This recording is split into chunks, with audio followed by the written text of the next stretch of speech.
ওই শুধুমাত্র সামনে 3 তারিখে সরস্বতী পূজা করলাম, আজীবন মা সরস্বতীকে একটা ফুলও দিই না। আর সেই দিন মহারাজ সারাদিন ব্রত করে আগে অঞ্জলি দিই। কত মা সরস্বতীর ভক্ত সেই দিন দেখা যায়, আর সারা জীবন মাকে একটা পুষ্পও দিই না, মায়ের প্রণাম মন্ত্রটুকুও জানি না ভালো মতো বলতে। নিত্য প্রতিদিন আরাধনা করো মায়ের শব্দরূপী দিয়ে। যখনই শব্দ কখন আরাধনায় পরিবর্তন হয়, যখন আমাদের মুখে অসদাচারী, আমাদের মুখে অধার্মিক কোনো কথা আসে, সেই জিহ্বা থেকে শব্দ সরস্বতী বেরিয়ে যায়।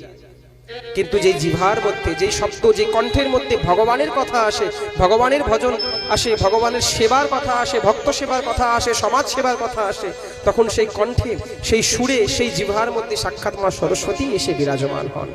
ওই শুধুমাত্র সামনে 3 তারিখে সরস্বতী পূজা করলাম, আজীবন মা সরস্বতীকে একটা ফুলও দিই না। আর সেই দিন মহারাজ সারাদিন ব্রত করে আগে অঞ্জলি দিই। কত মা সরস্বতীর ভক্ত সেই দিন দেখা যায়, আর সারা জীবন মাকে একটা পুষ্পও দিই না, মায়ের প্রণাম মন্ত্রটুকুও জানি না ভালো মতো বলতে। নিত্য প্রতিদিন আরাধনা করো মায়ের শব্দরূপী দিয়ে। যখনই শব্দ কখন আরাধনায় পরিবর্তন হয়, যখন আমাদের মুখে অসদাচারী, আমাদের মুখে অধার্মিক কোনো কথা আসে, সেই জিহ্বা থেকে শব্দ সরস্বতী বেরিয়ে যায়।